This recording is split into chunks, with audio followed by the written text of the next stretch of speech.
Hi students, जो topic आज हम दीक्षाल इंस्टीट्यूट में शुरू करने वाले हैं वो strategies for enhancement in food production से ही हमारा एपीकल्चर और फिशरीज़ है।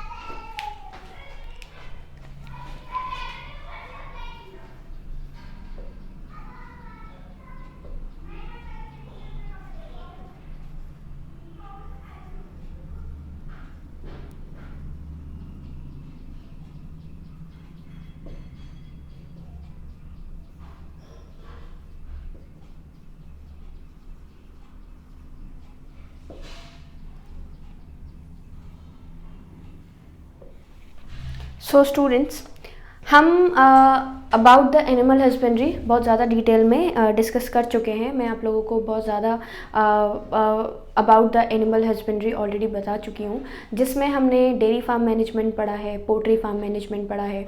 इसके साथ साथ हमने एनिमल ब्रीडिंग के बारे में भी पढ़ा था कि किस तरीके से डिफरेंट एनिमल्स की बात की जाए तो उन एनिमल्स को हम ब्रीड करवा रहे हैं क्या करने के लिए, उनसे ज़्यादा से ज़्यादा हम क्या बोल सकते हैं कि एक एक्स्ट्रा या फिर एक एक्सेसिव क्वांटिटी में आप जितना भी बेनिफिट्स आप किसी भी पर्टिकुलर एनिमल से ले सकते हैं, उस पार्ट के लिए जो एनिमल की ब्रीडिंग करवाई जा रही है वही हमारी क्या कहलाती थी, एनिमल ब्रीडिंग कहलाती थी। अब जब एनिमल ब्रीडिंग की बात करी तो हम एनिमल्स को फॉर द डिफरेंट पर्पस इस्तेमाल करते हैं। कौन कौन से डिफरेंट पर्पसेस के लिए इस्तेमाल करते हैं? लाइक सबसे बेसिक चीज़ मैंने आपको बताई थी कि आइदर वी आर वेजिटेरियन और नॉन वेजिटेरियन। ह्यूमन की पॉपुलेशन फिर भी एनिमल्स पे बहुत ज़्यादा डिपेंड करती है, और जो ह्यूमन की पॉपुलेशन एनिमल्स पे डिपेंड करती है, तो मिल्क की बात करें, मीट की बात करें, लैंड मैनेजमेंट की बात करें, आप फाइबर्स की बात करें, लाइक सिल्क का, वूल्स का बनना है, और इसके अलावा भी कई सारे प्रोडक्ट्स हैं। तो ये सब डिफरेंट प्रोडक्ट्स के लिए हम डिफरेंट एनिमल्स को क्या कर रहे हैं, इस्तेमाल करते हैं। और ये जो डिफरेंट एनिमल्स डिफरेंट प्रोडक्ट्स के लिए इस्तेमाल किए जा रहे हैं, यही पार्ट आपका एनिमल हस्बेंड्री कहलाता है। मतलब एनिमल्स की breeding for their maximum to gain या फिर to get their maximum benefits, यही हमारा एनिमल हस्बेंड्री था। एनिमल हस्बेंड्री में मैंने आप लोगों को बेसिकली सबसे पहले डेयरी फार्म मैनेजमेंट पढ़ाया था, जिसमें हम एनिमल्स को for their dairy products like milk और मिल्क से बने हुए प्रोडक्ट्स के लिए जो एनिमल की ब्रीडिंग हम करवाते हैं वो आपके डेयरी फार्म मैनेजमेंट में कैटल्स के थ्रू जो है करवाई जाती है, जिसमें हमने कई सारे एनिमल्स देखे हैं। लाइक गोट्स की बात करी, काउस की बात करी, बफलोस की बात करी। हम बहुत सारी जगहों पे कैमल्स का भी मिल्क जो है वो इस्तेमाल किया जाता है। तो मिल्क के लिए हम कैटल्स का इस्तेमाल करते हैं। दूसरी अगर हम बात करें तो दूसरा हमने पोल्ट्री फार्म मैनेजमेंट पढ़ा था। पोल्ट्री फार्म मैनेजमेंट में हम बर्ड्स को, गीस को, टर्कीज़ को, डक्स को, ये सारे बर्ड्स हैं जिसमें चिक्स भी आते हैं, चिकन्स भी आते हैं, तो इनकी जो रियरिंग हम करवा रहे थे, ये रियरिंग आपके किस सिंपल हम बोल सकते हैं कि कैसे परफॉर्म की जा रही है, तो इसी पर्पस के थ्रू जो है वो परफॉर्म करवाई जाती है। अब नेक्स्ट बात करें आपकी पोल्ट्री फार्म मैनेजमेंट और हमारे डेयरी फार्म मैनेजमेंट के बाद, कैटल्स के बाद और पोल्ट्री फार्म्स के बाद हम जो नेक्स्ट पार्ट पढ़ते हैं वो है हमारा एपीकल्चर या फिर बी कीपिंग। बहुत ही बेसिक सा पार्ट है, देख लेते हैं क्या है। हम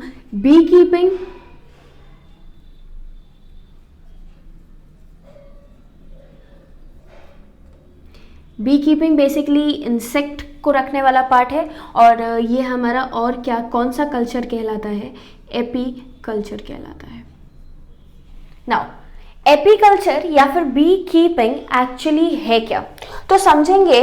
हमारे हनी बीज की रियरिंग क्या करने के लिए, हनी के लिए, बी वैक्स के लिए, मतलब हम बेसिकली कह सकते हैं rearing of honey bee for obtaining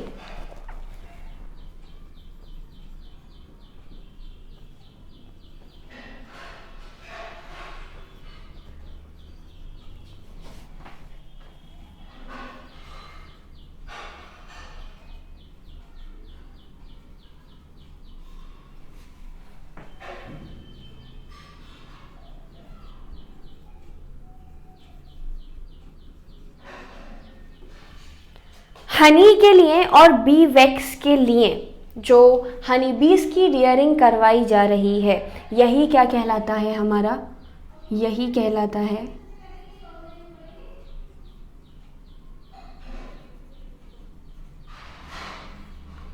apiculture. या तो बी कीपिंग कहते हैं इसे, या फिर क्या कहते हैं, एपीकल्चर कहते हैं। एपीकल्चर क्या है, हनी बीज की रियरिंग। आप हनी बी को रियर करवा रहे हो, किसके लिए, तो हम सिंपल क्या जवाब देते हैं, हनी को ऑब्टेन करने के लिए और बी वैक्स को ऑब्टेन करने के लिए। हनी एक बहुत ही ज़्यादा न्यूट्रिटिव फूड कंपोनेंट है और कई सारी मेडिसिनल पर्पसेस के लिए भी हम इसको इस्तेमाल करते हैं। क्लियर। अब बी कीपिंग की बात करें तो सबसे पहली चीज़ तो एक छोटा सा इंडस्ट्री है, ये बहुत बड़ी इंडस्ट्री नहीं है, just like cattle farming and poultry farming. Poultry farming cattle से थोड़ा छोटा था, और अगर मैं बी कीपिंग की बात करूं या फिर एपीकल्चर की बात करूं तो ये बहुत ही स्मॉल स्केल इंडस्ट्री है। यहाँ पर हनी बीज को रियर कराने के हमारे पास दो फायदे होते हैं। कौन कौन से दो फायदे होते हैं? सबसे पहले अगर मैं बात करूं तो आप हनी बीज की रियरिंग करवा रहे हो, सबसे पहले चीज़ तो हमने बोली क्या, हनी के लिए और बी वैक्स के लिए, जो कि कई सारे बी वैक्स की बात करें तो कॉस्मेटिक्स वगैरह में कई ज़्यादा लेवल, मतलब सिरप्स में, कॉस्मेटिक्स में, पॉलिशेस में, या फिर हम बात करें यही जो डिफरेंट प्रोडक्ट्स होते हैं उसमें बी वैक्स का इस्तेमाल किया जाता है। हनी को हम मेडिसिनल पर्पस के लिए इस्तेमाल कर रहे हैं। तो सबसे इम्पॉर्टेंटली हमने क्या बोला कि पहली चीज़ तो वो पार्ट जिसमें हम हनीज़ को रियर करवा रहे हैं या हनी बी का प्रोडक्शन करवा रहे हैं, रियरिंग करवा रहे हैं हनी के लिए। और दूसरा फ़ायदा हमारा होता है कि जो इंसेक्ट है, इंसेक्ट पॉलिनेशन करवाने के लिए बहुत ज़्यादा मतलब पॉलिनेशन जो है इंसेक्ट्स के थ्रू बहुत ज़्यादा होता है। क्लियर। मतलब कई सारे फील्ड्स में आपके इंसेक्ट जो हैं वो एक एजेंट ऑफ पॉलिनेशन का वर्क करते हैं। तो यहाँ पर हनी बी हमारे दो फायदे करती है, मतलब एक साइड स्केल इंडस्ट्री है, हम इसको मेजरली वर्क नहीं करवाते, एक साइड में वर्क करवाया जाता है हनी के कास्ट बनवा के, और हनी के कास्ट बनवा के वो फ्लावर जो कि इंसेक्ट्स के थ्रू पॉलिनेट होते हैं ऐसी फील्ड्स में फिट कर दिए जाते हैं, जिससे जो हनी बी है वो दो काम करेगी। पहले तो जब वो फ्लावर से नेक्टर लेने जाएगी तो नेक्टर लेने के टाइम पर वो हनी का प्रोडक्शन करती है, और हनी के प्रोडक्शन करने के साथ साथ जब वो एक फ्लावर से दूसरे फ्लावर पर रोम करती है तो एक फ्लावर के पॉलन ग्रेन को दूसरे फ्लावर के पॉलन ग्रेन तक पहुंचाने का काम करती है। तो इससे हमारा फ़ायदा क्या होता है? इससे हमारा फ़ायदा होता है कि पहली चीज़ तो पॉलिनेशन एश्योर हो जाता है, एश्योरिटी बन जाती है कि हाँ भाई पॉलिनेशन जो है वो ईजिली हो जाएगा। और दूसरी हम बात करते हैं आपके किसकी, दूसरी हम बात करते हैं कि हनी का प्रोडक्शन तो हमें मिल ही रहा है। अब सिंपल जब भी आपने हनी की बात करी या फिर हनी बीज की बात करी तो हनी बीज नॉर्मली कास्ट की बात करें हनी बी की तो एक नेस्ट, वही हमारे ट्रीज़ पे हमने देखा होगा कोम लाइक स्ट्रक्चर जो है वो कभी कभी हमें देखने को मिलता है। लाइक ये ट्री के नीचे कई सारे इस तरीके से जो स्ट्रक्चर्स हैं,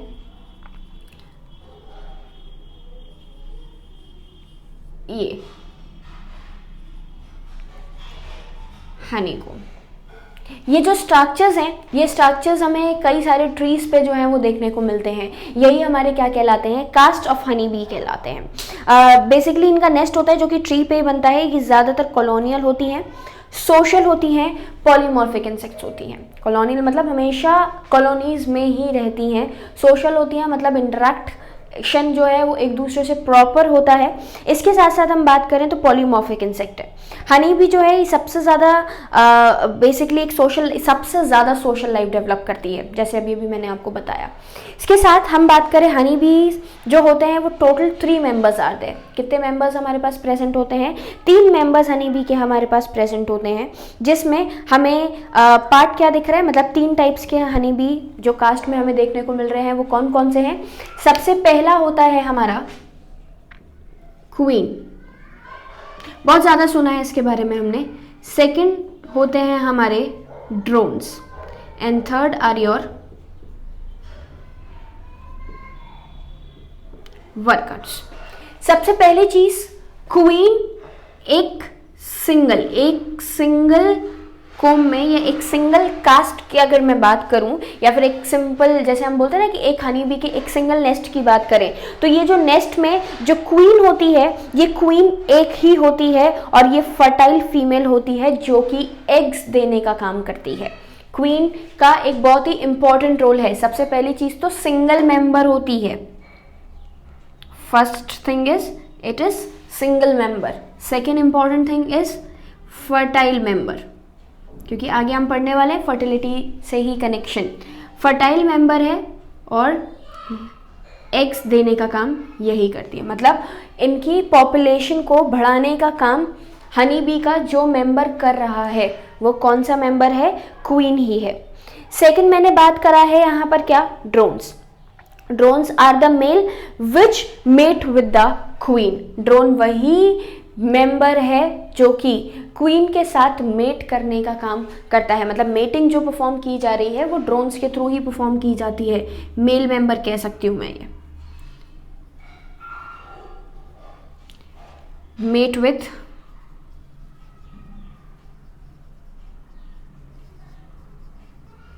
इसके बारे में हम आपका किस में हमारे इनहेरिटेंस में पढ़ चुके हैं, जेनेटिक्स में पढ़ चुके हैं ड्रोन्स के बारे में, जिसके पास हमने बोला था कि भाई 32 फीमेल और 16 मेल। तो ये जो 32 और 16 वाला पार्ट है, इसमें से अगर 16 मियोटिक डिवीजन करके बनते थे और ये जो 16 बनता था, अगर ये इसके साथ फ्यूज़ करवाएगा तो ये एक फीमेल मेंबर ही बना देगा। लेकिन अगर ये किसी दूसरे के साथ फ्यूज़ नहीं करता है तो वो पार्थिनोजेनेसिस कहलाती थी। पार्थिनोजेनेसिस में 16 हाफ क्रोमोसोम का कौन बनता है, हमारा मेल मेंबर ही बनता है। तो जब एग डेवलप करके, सिंपल हम क्या कह सकते हैं कि जब एग डेवलप करके एक ही पार्ट को क्या करवा दे, मतलब राइप करवा के और एक एक नया ऑर्गेनिज्म बना दे, तो वो पार्थिनोजेनेसिस कहलाता था। ये हमने इनहेरिटेंस में बहुत ज़्यादा डिटेल में पढ़ा था। तो ड्रोन्स क्या हैं आपके, drones are the male which mate with the queen, their number in the colony is not much. और ये जो ड्रोन्स हैं ये हमेशा किसके थ्रू बनेगा, पार्थिनोजेनेसिस के थ्रू ही बनेगा। मैंने बहुत ही क्लियर वर्ड्स में आपको बताया। इनहेरिटेंस में हमने एक छोटा सा चार्ट पढ़ा था जिसमें क्या क्या चीज़ थी। मैं दोबारा एक बार क्लियर आपको छोटा सा एक रिव्यू दे देती हूँ कि क्या चीज़ पढ़ा था हमने। इनहेरिटेंस में हमने देखा था कि जब भी आप फीमेल मेंबर की बात कर रहे हैं तो इस फीमेल मेंबर के पास होते हैं 36 क्रोमोसोम, मेल के पास होते हैं 16। पहला खासियत क्या है, drones are not in much quantity, not in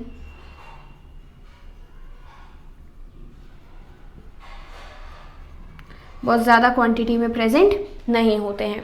36 chromosomes की बात की, 36 मियोटिक डिवीजन शो करके क्या बनाता है, मियोटिक डिवीजन शो करके हम कह सकते हैं आपका 16 और 16 दो पार्ट्स बनते हैं। क्लियर, यहाँ पर डिवीजन मियोटिक नहीं होगा, क्योंकि अगर डिवीजन मियोटिक हुआ तो उस कंडीशन में आपका ये 8 क्रोमोसोम में कन्वर्ट हो जाएगा, जो कि एक पॉसिबल कंडीशन नहीं है। तो ये माइटोसिस के थ्रू ही डिवाइड करता है और 16 सेल बना देता है। क्लियर, मतलब 16 सेल का एक सेल जो है वो बना देता है। अब अगर फीमेल के साथ ये कंबाइन कर जाता है तो 32 मिलके फीमेल का ही प्रोडक्शन हो जाएगा, सेम चीज़ इसके साथ होगी। लेकिन अगर इसका फ्यूजन इस ड्रोन के 16 के साथ नहीं होता है, ये क्वीन ले लीजिए and this is your drone, okay, तो ये आपका 16 ही रहेगा। मेल से जब कुछ रिलीज नहीं हुआ तो ये 16 ही रहा। ये फिर से क्या बना, यहाँ पर बनी आपकी क्वीन, अगर 16 और 16 कंबाइन कर जाते हैं तो, और यहाँ पर 16 के साथ दूसरा कंबाइन नहीं किया तो ये आपका बनाएगा ड्रोन। और ये जो ड्रोन है ये किस प्रोसेस के थ्रू, ये this is your fertilization. Fertilization को हम क्या कहते हैं, the fusion between the male and the female gametophyte. जब मेल और फीमेल गैमीट्स आपस में फ्यूज करते हैं तो मेल और फीमेल गैमीट के फ्यूज करने पर हमारा क्या बनता है, सिंपल कह सकते हैं ड्रोन बनता है, सॉरी फर्टिलाइजेशन होता है और एक मेंबर बन जाता है सिंपल। लेकिन जहाँ पर फर्टिलाइजेशन हुआ ही नहीं, जहाँ पर मेल और फीमेल गैमीट कंबाइन, बस फीमेल है, फीमेल राइप करके अपने आप क्या कर देगा, एक नया मेंबर बना देगा। तो उस कंडीशन में वो जो नया मेंबर है वो क्या ही बना, ड्रोन ही बना, क्योंकि क्रोमोसोम कंटेंट उसमें आधा ही हुआ, 16 ही रहा। क्लियर। लेकिन जब भी हम बात करते हैं प्रोसेस तो फर्टिलाइजेशन प्रोसेस की, तो process is obviously not the fertilization because male and female are not getting fused with each other. So ये प्रोसेस हमारा क्या कहलाया, ये प्रोसेस कहलाता है हमारा पार्थेनोजेनेसिस। प्रोसेस क्या कहलाई, पार्थेनोजेनेसिस। ये पूरा का पूरा प्रोसेस हम बहुत डिटेल में पढ़ चुके हैं। तो पहली चीज तो क्वीन के साथ ड्रोन कंबाइन करता है, ड्रोन मेल मेंबर है, मेट क्वीन के साथ करके और यंगर प्रोजेनी बनाता है, और इसके साथ साथ ही जो क्वीन है वही ड्रोन का फॉर्मेशन करती है। क्लियर। इसके बाद ड्रोन की खासियत हमने एक और क्या पढ़ी, ड्रोन का एक खासियत ये भी है कि ये जो मेंबर है ये बहुत ज़्यादा क्वांटिटी में हमारे सिंपल कह सकते हैं पॉपुलेशन में प्रेजेंट नहीं होते, मतलब इनकी पॉपुलेशन जो है वो बहुत ज़्यादा नहीं होती है। क्लियर। थर्ड हमने बात करी किसकी, वर्कर्स की। वर्कर्स होती हैं sterile female and perform various duties of the colony. मतलब वर्कर एक तरीके का एक लेबर देने के लिए बना है, क्योंकि इट इज स्टेराइल मेंबर। मैंने आपको यहाँ पर फर्टाइल मेंबर जब लिखा था तो बोला था कि फर्टिलिटी मैं क्यों बता रही हूँ, क्योंकि आगे हम इस चीज़ से कनेक्टेड कुछ चीज़ पढ़ने वाले हैं। क्योंकि भाई कोई भी एनिमल है तो हमारे दिमाग में एक बहुत ही कॉमन सी चीज़ रहती है कि इफ़ द ऑर्गेनिज्म, मतलब कोई एनिमल की हम बात कर रहे हैं तो एक हायर ऑर्गेनिज्म ही हो गया and there is a sexual reproduction, और वहाँ सेक्सुअल रिप्रोडक्शन होता है या फिर रिप्रोडक्शन होता है, क्योंकि अगर रिप्रोडक्शन नहीं होगा तो लाइफ की कंटिन्यूटी सेट नहीं हो पाएगी। पर ये एक ऐसा एनिमल है, एक ऐसा मेंबर है हमारे पास, वही इंसेक्ट कैटेगरी में, जो कि क्या नहीं करता, फर्टाइल नहीं होता, मतलब जो बनने के बाद अपनी लाइफ को सरवाइव करेगा और ख़त्म हो जाएगा, अपनी जेनरेशन्स को, अपनी प्रोजेनिस को ये बनाने के लिए केपेबल नहीं है। स्टेराइल होता है वर्कर, किसके, बी कीपिंग में, मतलब हनी की बात कर रहे हैं, स्टेराइल है and it do various activities responsible for performing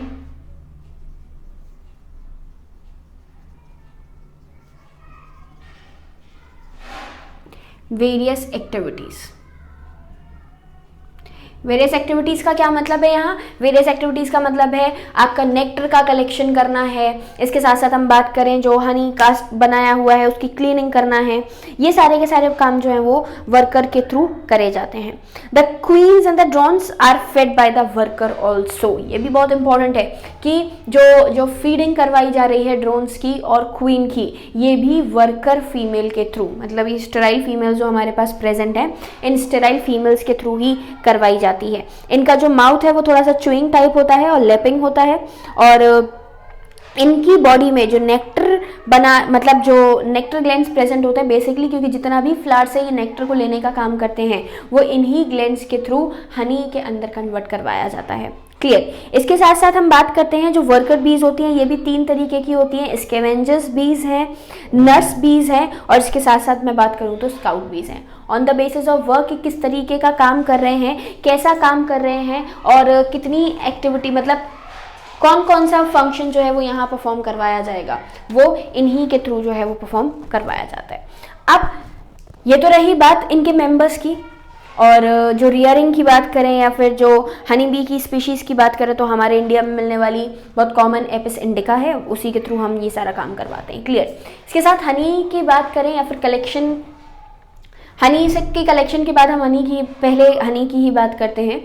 जो हनी है, हनी की क्वालिटी सबसे इम्पॉर्टेंटली डिपेंड करती है कि किस एरिया का हनी, एरिया मतलब कि किस फ्लावर से, मतलब यूजुअली मैं अगर बोलूँ कि हमारा जो हनी है वो, या फिर जो हनी बी का नेस्ट है वो अगर नीम के पेड़ पे लगा है तो उसकी जो न्यूट्रिशनल वैल्यू होगी वो उसी से कनेक्टेड होगी। अगर एप्पल की ट्री पे लगा है तो उसकी जो न्यूट्रिशनल या फिर जो थोड़ा सा जो टेस्ट हम कह सकते हैं वो किसके जैसा होता है, उसी फ्लावर या उसी प्लांट से कनेक्टेड होता है जिस जगह पे नेस्ट कॉमन है, क्योंकि भाई लॉजिकल सी चीज़ है, जिस जगह पे नेस्ट है उसी नेस्ट का जो फ्लावर है, मतलब जो हनी बी है वो उसी के फ्लावर से नेक्टर को लेने का काम करती है। तो इस वजह से जो न्यूट्रिशनल क्वालिटी है या फिर जो न्यूट्रिशनल कंटेंट है वो ऑलमोस्ट किसके जैसा होता है, उसी फ्लावर के जैसा होता है जिस फ्लावर पे वो प्रेजेंट है। बहुत ही ज़्यादा न्यूट्रिटिव कंपोनेंट माना जाता है। बहुत ही पुराने ओल्ड टाइम से, एंशिएंट टाइम से हम हनी का इस्तेमाल करते हुए आ रहे हैं। क्या चीज़ के लिए? मेडिसिनल पर्पसेस के लिए, कॉस्मेटिक्स के लिए, आप एक हेल्थ के लिए भी हम बात करते हैं तो हनी का हम बहुत ज़्यादा इस्तेमाल करते हैं। क्लियर। इसके साथ दूसरी बी वैक्स की बात करें तो बी वैक्स का भी शेविंग क्रीम्स हैं, फेस क्रीम्स हैं, ऑइंटमेंट्स हैं, प्लास्टर्स हैं, कार्बन पेपर्स हैं, पेंसिल्स हैं, इलेक्ट्रिकल अप्लाइंसेस हैं, इन सब जगहों पे आप बी वैक्स का भी इस्तेमाल करते हैं। क्लियर। हनी बी का कलेक्शन कैसे करवाया जाता है, किस तरीके से हम हनी को कलेक्ट करते हैं, तो कई सारे मेथड्स हैं। जैसे हम एक सिंपल ट्रेडिशनल मेथड्स की बात करें तो ट्रेडिशनल मेथड्स में क्या किया जाता है, जो हनी का कोम है उस कोम को आप सिंपल उसके नीचे एक स्मोक, जैसे लाइक अगर छोटा कोम है तो हम सिंपल सिगरेट को स्मोक करके, सिगरेट को जलाकर, और उसका जो आप सिंपल कह सकते हैं कि जो उसका धुआं है उससे जो हनी बीज होती हैं वो सब उड़ जाती हैं। जो कोम है उसको तोड़ लिया जाता है, उसको कंप्रेस करके तोड़ के और फिल्टर करा के हम हनी को कलेक्ट कर लेते हैं। क्लियर। अब जो मेथड्स हैं उन मेथड्स में हम क्या करते हैं भाई, ये थोड़ी इम्प्योरिटीज़ भी होती है क्योंकि कास्ट जो है हनी बी का वो भी टूट के उसमें गिर जाता है, तो उस कंडीशन में जो प्योरिटी है वो थोड़ी सी ख़राब हो जाती है। लेकिन अब जो मॉडर्न टेक्निक्स हैं उसमें हम तेज़ आपके हनी जो पूरा का पूरा हनी कोम है उसको तेज़ स्पिन करवाते हैं। तो तेज़ स्पिन करवाने की वजह से उसके जो होल्स हैं उससे सारा का सारा जो आपका हनी है वो बाहर आ जाएगा और एक सेपरेट एरिया में क्या कर दिया जाता है, कलेक्ट कर दिया जाता है। तो जब भी हम बात करते हैं हनी के कलेक्शन की तो कलेक्शन कुछ इस तरीके से ही किया जाता है। और कई सारे हनी बीज के हम एनिमीज़ की भी बात कर सकते हैं। तो कुछ इंसेक्ट इटसेल्फ, मतलब इंसेक्ट की कैटेगरी ही इंसेक्ट को हार्म कर देती है, और सबसे बड़ा एनिमी तो ह्यूमन ही है हनी बीज का। क्यों? क्योंकि वो जो पूरा का पूरा हनी जो बनाया जा रहा है वो किसके थ्रू कंज्यूम कर लिया जाता है, ह्यूमंस के थ्रू ही कंज्यूम कर लिया जाता है। क्लियर। इसके साथ साथ एक इम्पॉर्टेंट चीज़ यहाँ पे रह गई, वो है आपका रॉयल जेली। रॉयल जेली क्या है? तो मैंने अभी भी आपको बताया था, वर्कर बीज जो हैं वो हमारे ड्रोन्स को, इसके साथ साथ हमारे क्वीन को फीड करने का काम करती हैं। तो ये जो फीडिंग होती है, ये फीडिंग बेसिकली आपका रॉयल जेली जो कि एक स्पेशलाइज्ड ग्लैंड के थ्रू जो है वो बनाई जाती है, और यही रॉयल जेली के ऊपर आपकी जो क्वीन है और जो ड्रोन्स हैं वो फीड करते हैं। क्लियर। तो ये पूरा का पूरा पार्ट आपका किसका रहा, हनी बी का या फिर एपीकल्चर का। एपीकल्चर एक स्मॉल, मतलब बहुत बड़ी इंडस्ट्री नहीं बोलेंगे, बट हाँ एक इम्पॉर्टेंट पार्ट मेडिसिनल पर्पस के लिए भी, और सिंपल हम बात करें कॉस्मेटिक पर्पस के लिए भी बहुत इम्पॉर्टेंट है।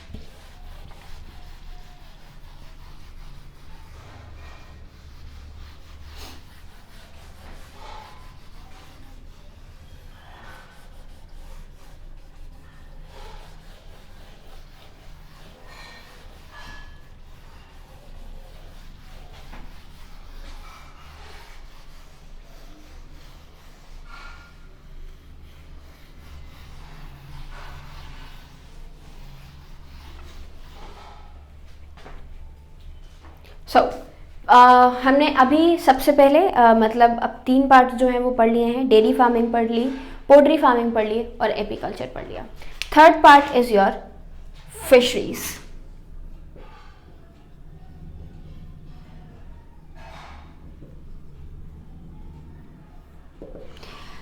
फिशरीज की बात करें तो ये हमारा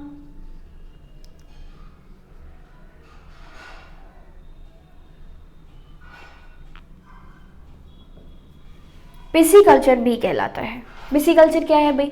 तो वो बेसिकली मैं कह सकती हूँ जो फिश हैं एक्वेटिक होती हैं और फिशेस का ही रियरिंग हमारा पिसीकल्चर कहलाता है।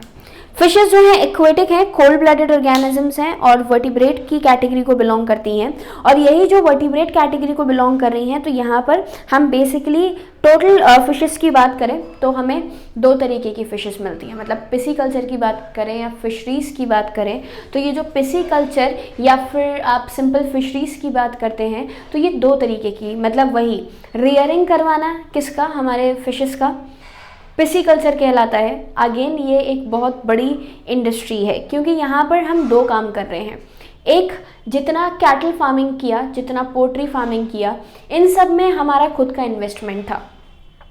एनिमल्स का केयर करना पड़ता था, एनिमल्स को न्यूट्रिशन देना पड़ता था, हेल्थ केयर पे ध्यान देना पड़ता था, हाउस केयर पर ध्यान देना पड़ता था। लेकिन अगर आप पिसीकल्चर की बात करते हैं तो पिसीकल्चर पहली चीज़ तो जितना भी हम कोस्टल एरियाज़ की बात करें, हमारे कंट्री में ही कोस्टल एरियाज़ की बात करें तो इन कोस्टल एरियाज़ में जो फ़िश कल्चर है या जो पिसीकल्चर है ये सिर्फ ट्रैपिंग के कॉस्ट को रखता है।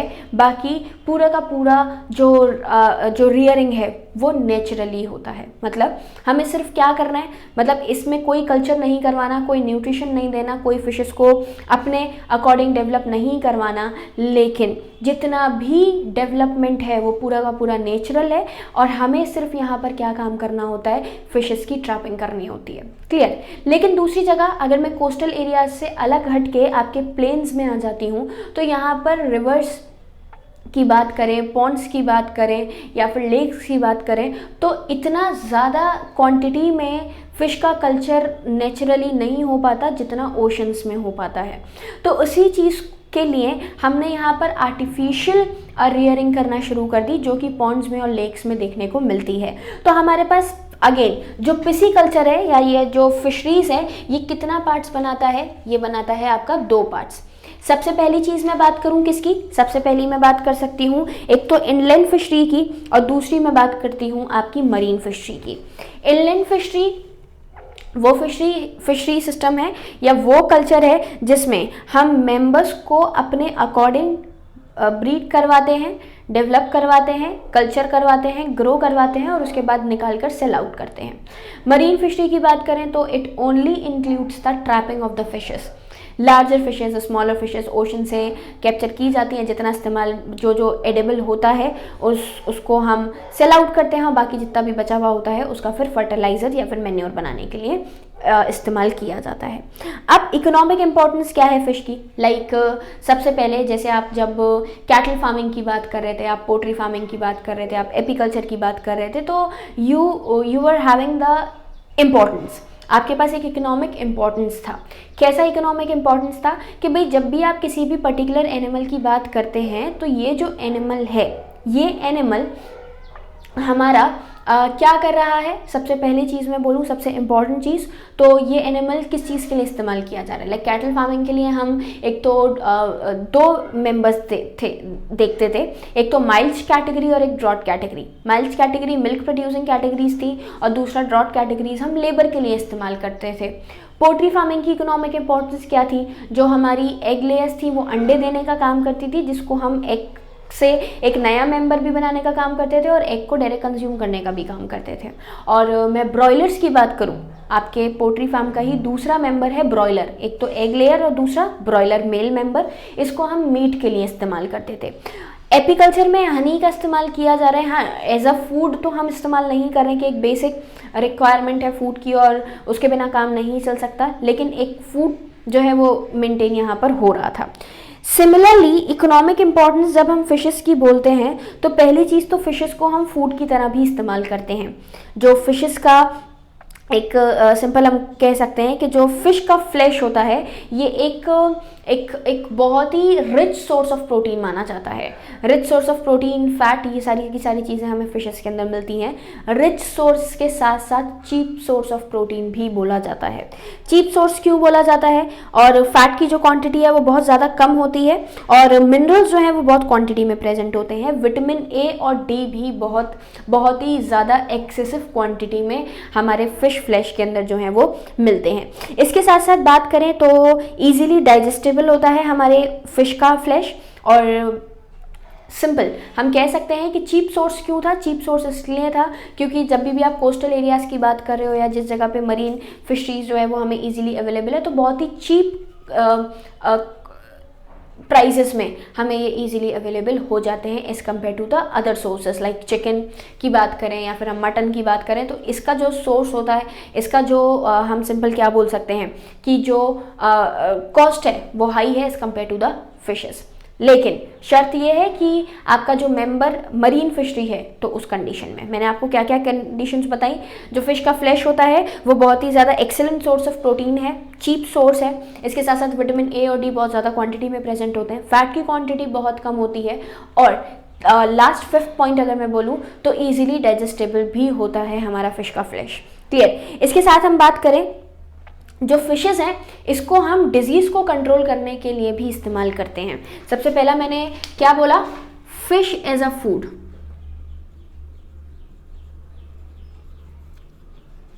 ये इकोनॉमिक इंपॉर्टेंस है।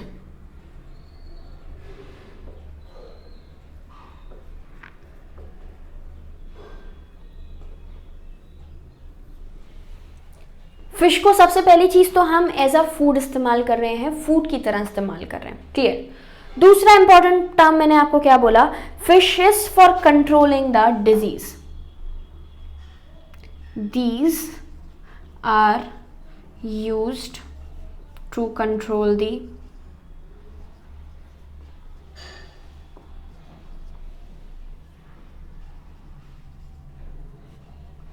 एग्जाम्पल है कोई सी फिश, तो हम कई जगह पढ़ चुके हैं।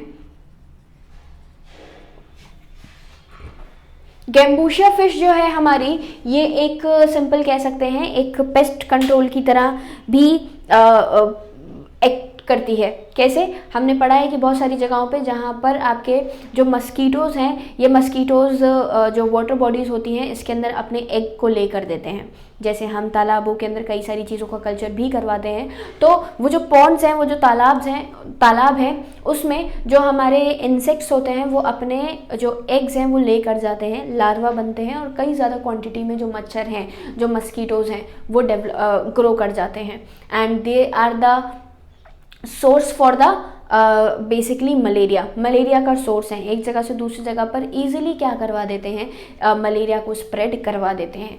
तो यही जो मलेरिया को स्प्रेड करवा रहे हैं, तो इस मलेरिया के स्प्रेड होने की वजह से कई सारी डिजीजेस जो हैं वो जनरेट, मतलब वही मलेरिया जो है वो अलग अलग जगह पे जनरेट हो जाएगा। तो उस कंडीशन में अगर मैं मस्कीटो के नंबर को कम कर दूं तो मलेरिया के स्प्रेड होने के चांसेस जो हैं वो कम हो जाएंगे। तो वो कैसे कम हो सकते हैं, तो ये जो गैम्बूशिया फिश है, ये गैम्बूशिया फिश आपके मस्कीटो के लार्वा पे फीड करती है।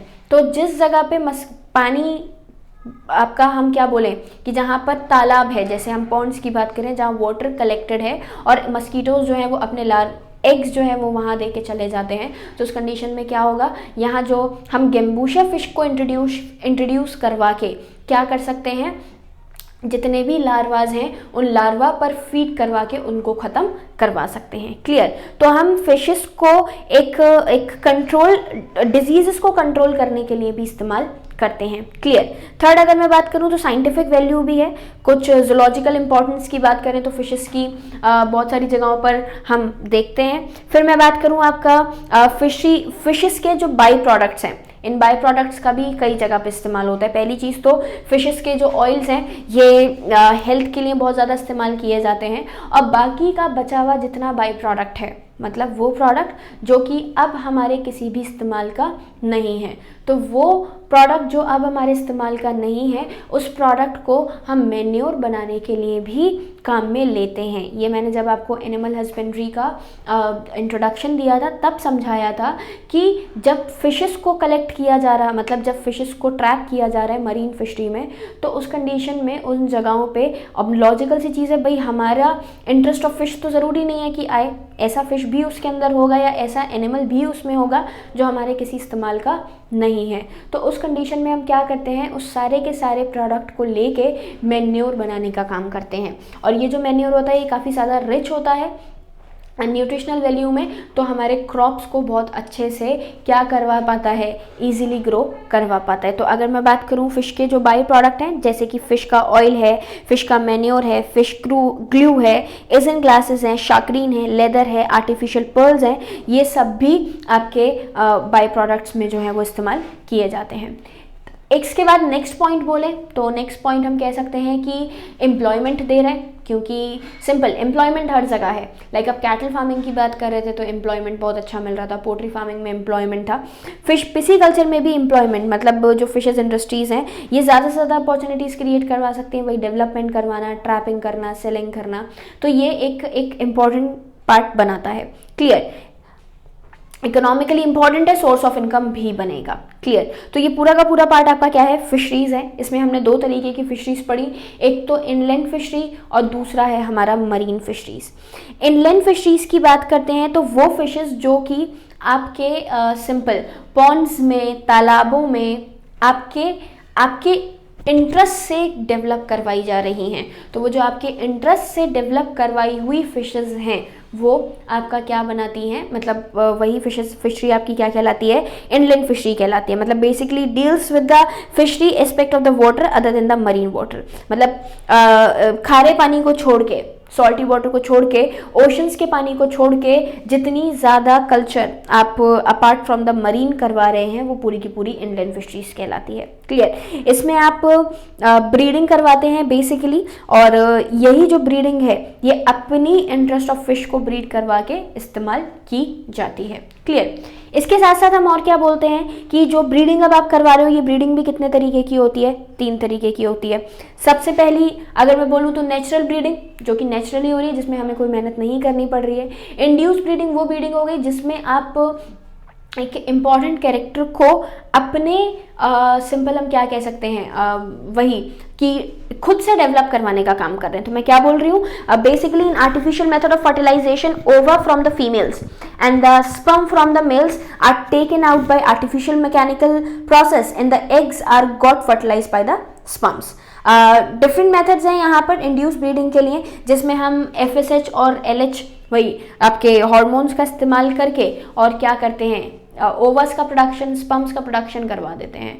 तो इंड्यूस्ड ब्रीडिंग या फिर आर्टिफिशियल ब्रीडिंग में एक्सटर्नली फ्यूजन करवा के, जाइगोट बनवा के, और उसके बाद आपकी फिश का कल्चर जो है वो करवाते हैं। नेचुरल ब्रीडिंग में सिंपल जिस तरीके से ब्रीडिंग होती है वही प्रोसेस चलेगा, लेकिन आर्टिफिशियल या फिर इंड्यूस्ड ब्रीडिंग की जब आपने बात करी तो इंड्यूस्ड ब्रीडिंग में what you have basically do, collect ovaries from the females and sperms from the males and make the fusion of the male and female gamete to form the zygote। और जब zygote से एक simple जो zygote बन गया उसको develop करवा के एक नई कल्चर को हम मतलब जो प्रोडक्ट है उसको इंक्रीज करवा देते हैं। क्लियर।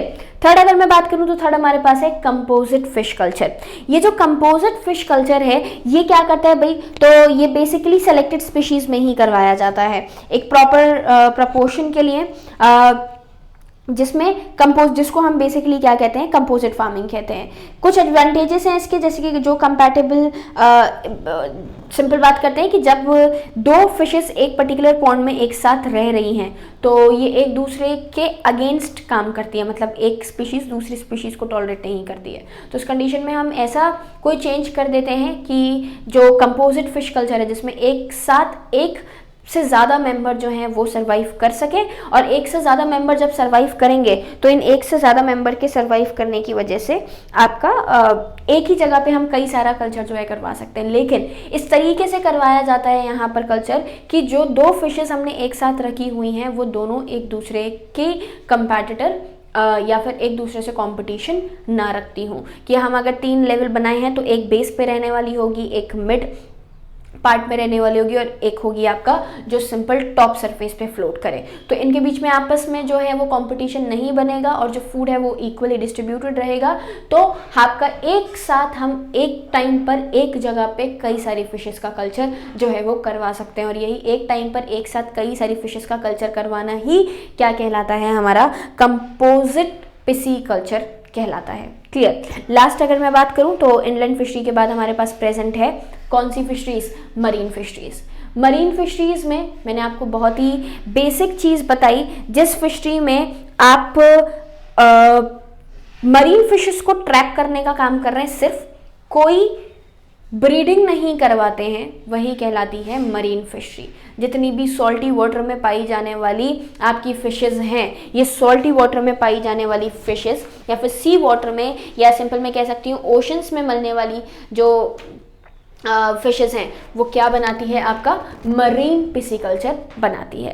क्लियर? कुछ मेहनत नहीं करनी होती, कोई ग्रोइंग नहीं करवानी, कोई डेवलपमेंट नहीं करवाना, सिर्फ सीधे सीधे जितना भी फिशेस आई हैं, मतलब जितनी भी फिशेस हमारे ओशंस में प्रेजेंट हैं, उसको आप अलग अलग मेथड्स के थ्रू, जहाँ पर एक क्वांटिटी ज़्यादा मिलती है वहाँ पर आपका जो नेट होता है उसके थ्रू कैप्चर कर लेते हैं किसको, फिशेस को। सेम चीज़ लास्ट टॉपिक जो हमने किस में पढ़ा था, हमारे पोल्ट्री फार्मिंग में पढ़ा था।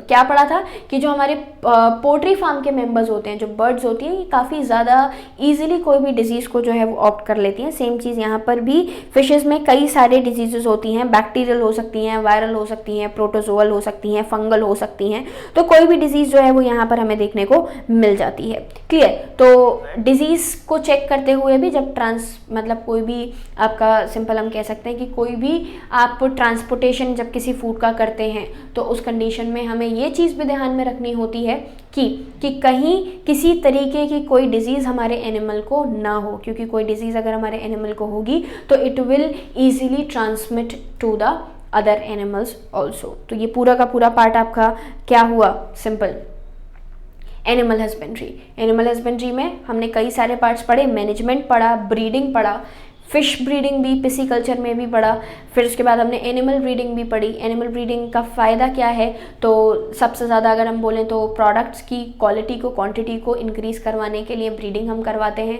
क्लियर? इसके साथ साथ दूसरी चीज़ हमने क्या बोली कि ये जो अलग अलग ब्रीडिंग करवाई जा रही है, इसमें फार्म्स के अकॉर्डिंग डिफरेंट सेटअप्स होते हैं। लाइक डेयरी फार्म मैनेजमेंट का अलग है, पोल्ट्री फार्म मैनेजमेंट जो है वो अलग है, पिसिकल्चर, एक्वाकल्चर भी बोलते हैं, या फिर हमने एपीकल्चर की भी बात करी। और यही जो पूरा पार्ट है, ये पूरा का पूरा सिस्टम हमारे डिफरेंट एनिमल का उसी पर्टिकुलर टाइम पे उन्हीं एनिमल से एक लार्ज क्वांटिटी ऑफ प्रोडक्ट हम एक बार में गेन कर सकते हैं। क्लियर? तो ये पूरा का पूरा पार्ट हमारा एनिमल हस्बेंड्री था। नेक्स्ट क्लास में we will going to discuss about the plant breeding, क्योंकि प्लांट भी एक डायरेक्ट सोर्स ऑफ एनर्जी है ह्यूमन के लिए, और most of the population directly depends on the plant and plants product. Plant और प्लांट के प्रोडक्ट पे हम डायरेक्टली डिपेंड करते हैं, तो उसमें भी हमने दो चीज़ें पढ़नी है। सबसे पहली चीज़ तो क्वालिटी के बारे में पढ़ना है, दूसरा क्वांटिटी के बारे में पढ़ना है। मतलब किस तरीके से आप किसी भी पर्टिकुलर प्लांट को ब्रीड, जैसे हम हेडिंग भी पढ़ेंगे प्लांट ब्रीडिंग। प्लांट ब्रीडिंग मतलब दो अलग अलग मेंबर्स को आपस में दूसरे के साथ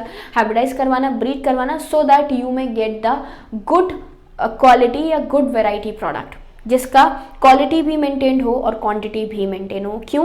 because as the population is increasing, the food requirement is also increasing, and to complete या to maintain the food requirement, उस फूड रिक्वायरमेंट को मेंटेन करने के लिए, कंप्लीट करने के लिए, एक गुड हेल्थ सोर्स बनाने के लिए हमें क्या करना है, इन सारे के सारे प्रोडक्ट्स को, इस सारी की सारी ब्रीडिंग को, चाहे एनिमल ब्रीडिंग हो चाहे प्लांट ब्रीडिंग हो, एक ड्रास्टिकल इंक्रीमेंट दे रहा है हमारे फूड सिस्टम में, हमारे कंट्री में, हमारे वर्ल्ड में पूरी तरीके से कुछ डिफरेंट एस्पेक्ट्स के थ्रू या इन्हीं टेक्निक्स के थ्रू हम बहुत ज़्यादा क्वांटिटी में फूड की क्वालिटी को और क्वांटिटी को मेंटेन करवा पा रहे हैं। तो नेक्स्ट क्लास में we will discuss about the plant breeding.